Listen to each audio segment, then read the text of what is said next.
कल हमने नई दिल्ली के ज्येष्ठ सहयोगी श्रीमान JL अग्रवाल इनके सहज अनुभव सुने। आज इसका अगला हिस्सा भाग 2 देखते हैं।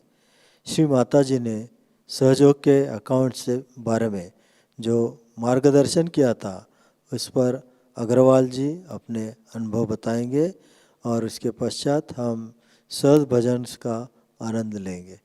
जय श्री माता जी। उपस्थित सभी भाई और बहनों का हृदयपूर्वक धन्यवाद। और आज का ये ध्यान सत्र यहीं पे संपन्न हो रहा है, ये अनुभव सुनने के बाद।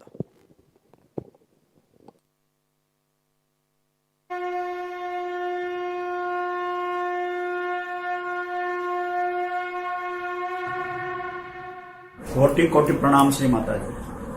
मेरे सभी भाई बहन सहयोगियों को सादर प्रणाम और जय श्री माता जी। हर ऑर्गेनाइजेशन के लिए financial accounting is also very important. Shri Mata ji ने धीरे धीरे, जैसे मैं फाइनेंस के अंदर सहयोग का कुछ फाइनेंसिंग देखता था, तो श्री माता जी को ये लगा कि ये कुछ कर सकता है। उन्होंने मेरे को एक इंस्ट्रूमेंट बनाया। इंस्ट्रूमेंट के बना के उन्होंने 2004 में एक ऑडिट कमेटी बनाई। ऑडिट कमेटी के अंदर 3 मेंबर रखे और उसके अंदर मेरे को कोऑर्डिनेट बनाया। उस ऑडिट कमेटी को एक जो दिल्ली, बॉम्बे, पूना सहयोग ट्रस्ट के ऑडिट के लिए, उनकी रिपोर्टिंग के लिए बनाया। उसका जब हमने ऑडिट रिपोर्ट सबमिट किया, सबमिट करने के बाद में श्री माता जी कई बार मीटिंगें की और मीटिंग करने के बाद में उन्होंने अपनी इच्छा जाहिर की। उन्होंने कहा कि मेरी कर्म भूमि पूना है, पूना में मैं एक ट्रस्ट बनाना चाहती हूँ जो कि पूरे इंडिया को प्रॉपर्ली सिस्टमेटिकली मैनेज किया जा सकता है। सहयोग का काफी स्प्रिट गया आगे। सहयोग को बढ़ाने के लिए ऑर्गेनाइजेशन की बड़ी इंपॉर्टेंस है, उसको मैं आराम से मैनेज कर सकती हूँ पूना में बैठ कर।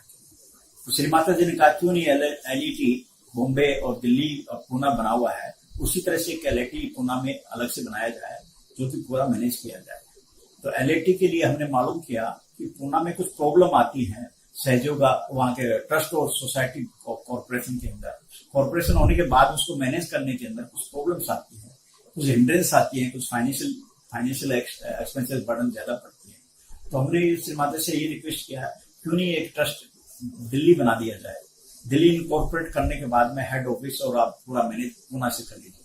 उसके लिए श्री माता जी ने अपनी अनुमति दे दी। अनुमति के बाद में हमने LIT के बारे में फिर मालूम किया तो LIT एक ऑलरेडी ट्रस्ट बना हुआ है, तो दूसरा ट्रस्ट नहीं बन सकता सेम नेम से। तो हमने कहा श्री माता जी को दूसरा नाम आप सजेस्ट कीजिए। तो उसके बाद में श्री माता जी ने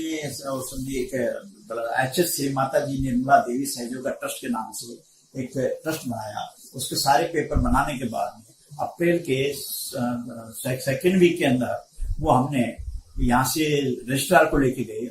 रजिस्ट्रार ने ये बोला कि भी आप श्री माता जी को यहाँ लाना पड़ेगा। मैंने कहा श्री माता जी तो नहीं आ पाएंगे, बिकॉज श्री माता सेटल है तो श्री माता जी का जरूरी है। तो हमने कहा कि आप चलिए, हम आपको लेके चलते हैं। लेकिन देखिए श्री माता जी का करिश्मा कितना बड़ा करिश्मा है। तो रजिस्ट्रार एक सहयोगी निकला, वो बड़ा खुश हुआ। क्या श्री माता जी के पास मेरे को लेके चलोगे? मैंने कहा बहुत, बिल्कुल आप चलिए, ट्रस्ट रजिस्टर करवाना है वहीं पे श्री माता जी के आपके सामने फिटनेस। तो थोड़ा लेट हो गए थे। लेट होने के बाद फ्लाइट धीरे धीरे लेट हो गई, तो रात को हम 2:30-3 बजे पूना पहुंचे, जब तक श्री माता जी जगी हुई थी। और श्री माता जी की जगी हुई थी, जैसे हम पहुंचे तो उसका ट्रस्ट का जो भी फॉर्मेलिटी करनी थी, साइन करने थे, विटनेस करने थे, तो श्री माता जी ने अपने हाथ से सब किए। उस टाइम में जो प्रेजेंट थे सर शिवादेव पापा जी थे, उस टाइम राजेश शाह थे, कल्पना दीदी थी और बहुत से सहयोगी थे। और ये सब रजिस्ट्रेशन होने के बाद में मिठाई बांटी कर बड़े खुश हुए। इतने खुश हुए कि एक बहुत बड़ा ऑर्गेनाइजेशन बन गया है। इस ऑर्गेनाइजेशन बनने के बाद में एक फर्स्ट जो मीटिंग की, जो फर्स्ट मीटिंग करनी थी जनरल बॉडी की, उससे पहले श्री माता जी ने कुछ अपॉइंटमेंट कर दिए थे अपने डेलीगेशन, जो ड्यूटी डेलीगेशन डेलीगेट करने के लिए कुछ कमेटियां बनाई। ये 16 अप्रैल 2005 को श्री माता जी ने audit committee, assets management committee, rules formation, सहयोग का programme, state coordinator, marriage committee, legal issues, committee बनाई और ट्रस्टी और स्पेशल इन्वाइटी अपॉइंट किया। ये सारे श्री माता जी ने अपने हाथ से सारे बना करके, और जो 25 अप्रैल को जो मीटिंग हुई थी वो तानी हॉल वहां पे बॉम्बे कल्पना दीदी के हाउस में हुई थी, और वहां उसको रेजोल्यूशन पास करके सारे जितने डिपार्टमेंट रेजोल्यूशन पास करके अप्रूव कर दिया। ये जर्नी इसकी सहयोगा ट्रस्ट की है। अब इसको धीरे धीरे करते हुए फिर श्री माता जी ने अभी इसकी अकाउंटिंग पॉलिसी भी बनाया जाए। वो तो 3 आपने कर लिया है, लेकिन अकाउंटिंग पॉलिसी उससे पहले श्री माता जी ने जो एग्जिस्टिंग जितने भी ट्रस्ट और सोसाइटीज हैं इंडिया के अंदर, उस टाइम करीबन 12 ट्रस्ट और 4-5 सोसाइटी थी इंडिया के अंदर जो रजिस्टर्ड थी, उनका सारी रिपोर्टिंग वगैरह हमने सबमिट की, ऑडिट की। उसके अंदर कुछ टाइम लग गया था। टाइम लगने के बाद श्री माता जी ने कहा कि इसको मर्जर किया जाए, मर्जर इश्यू किया जाए। तो मर्जर के लिए भी उन्होंने गाइडलाइंस निकाल दी थी। हमने उसको बताया श्री माता जी को, श्री माता जी से रिक्वेस्ट की मर्जर के अंदर ये प्रॉब्लम आ सकती है। तो वो प्रोसीडिंग चलती रही, लेकिन अल्टीमेटली मर्जर होने में काफी तकलीफ आ रही थी, तो मर्जर नहीं हो पाए। लेकिन श्री माता जी ने गाइडलाइंस निकाली है, और उस गाइडलाइंस के अंदर बिल्कुल परफेक्ट श्री माता जी ने एक लेटर इश्यू किया और दोबारा ऑडिट कमेटी अपॉइंट की। ये 18 अप्रैल 2007 को श्री माता जी ने अपॉइंट किया, और उसके अंदर श्री माता जी ने क्लियर कट लिखा, और ये लेटर सब ऑल सहज योगा कोऑर्डिनेटर्स को भेजा था कि as chairperson of various institutions, including national trust, state and local trust, societies, other organizations, institutions founded for the advancement of the Sahaj Yoga. I am forming a 5-member auditors committee team which will be independently evaluate these institutions as to how they have fulfilled their obligations regarding record keeping, accounts, finance, legal obligations, and also in regards to spreading Sahaj Yoga in the past years.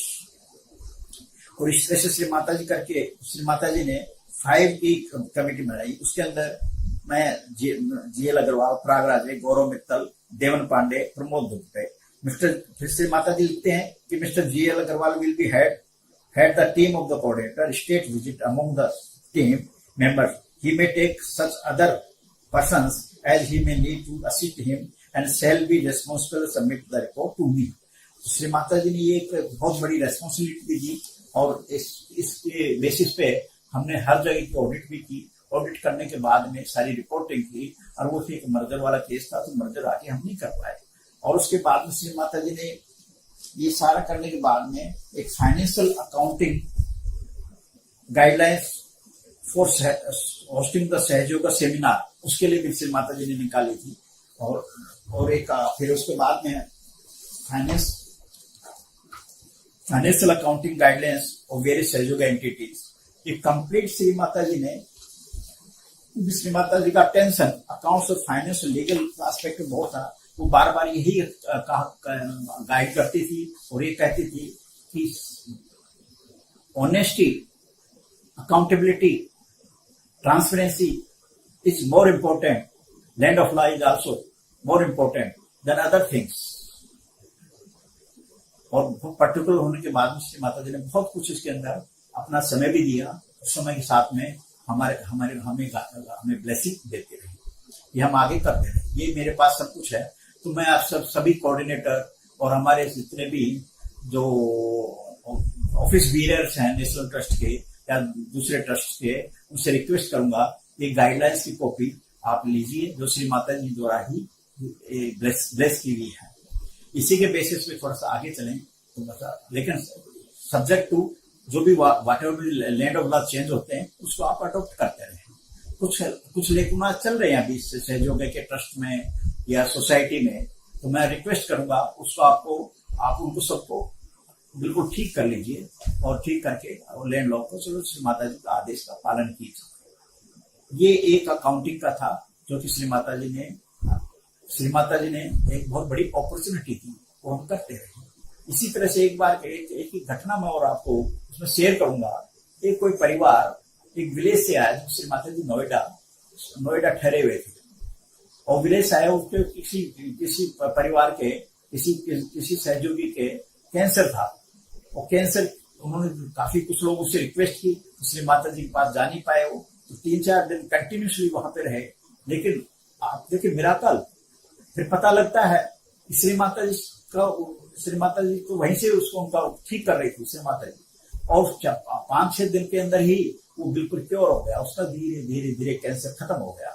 अब देखिए ये श्री माता जी करती है, चाहे हम कितना भी उसको मैनिपुलेट करते रहें, किसको बुलाएं या नहीं बुलाएं। हो सकता है अपने लिए सबके रिजर्वेशन होते हैं, किस किस को क्या करें, श्री माता जी को परेशान करने के लिए हम नहीं करते, इसलिए ये सब चीजें होती हैं। लेकिन ये मिराकल, कहीं से आप कहीं भी बैठे रहेंगे, श्री माता जी आपको बिल्कुल आपके बारे में सोचनी आपको करते हैं, सब्जेक्ट टू आप टोटली सहयोग करते हैं। और श्री माता जी को याद कीजिए, श्री माता जी को प्रणाम कीजिए। श्री माता जी आदि शक्ति है, जैसे दूसरे हम भगवान को याद करते हैं, श्री माता जी हमारे लिए भगवान ही है, सब कुछ है। और इसका आनंद लीजिए, लव श्री माता का ये ओनली लव, प्यार फैलाइए, लव ही सब कुछ है। जब तक आप प्यार नहीं फैलाएंगे, घृणा और इसको सबसे दूर रहिए, अहंकार से दूर रहिए, ये सब चीजें श्री माता जी बताती है।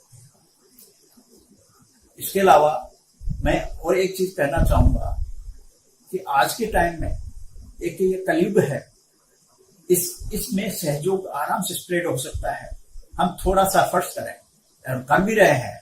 आप देखिए पूना से रेगुलर मेडिटेशन होता है, मॉर्निंग इवनिंग पूजाएं होती, 2 दिन का सेमिनार होता है, जितने प्रोग्राम होते हैं। और इससे केवल इंडिया में नहीं, फॉरेन के सहयोगी भाई भी इसका लाभान्वित हो रहे हैं। युवा शक्ति बहुत अच्छा काम कर रही है, आगे जो युवा शक्ति वही काम कर सकती है। मैं इनको धन्यवाद भी देता हूँ और इनका आभारी भी हूँ, ये बहुत कुछ काम कर रहे हैं और श्री माता जी की इनके ऊपर ब्लेसिंग है और ब्लेसिंग रहेगी। ये कह करके मैं सबको जय श्री माता जी कहकर धन्यवाद।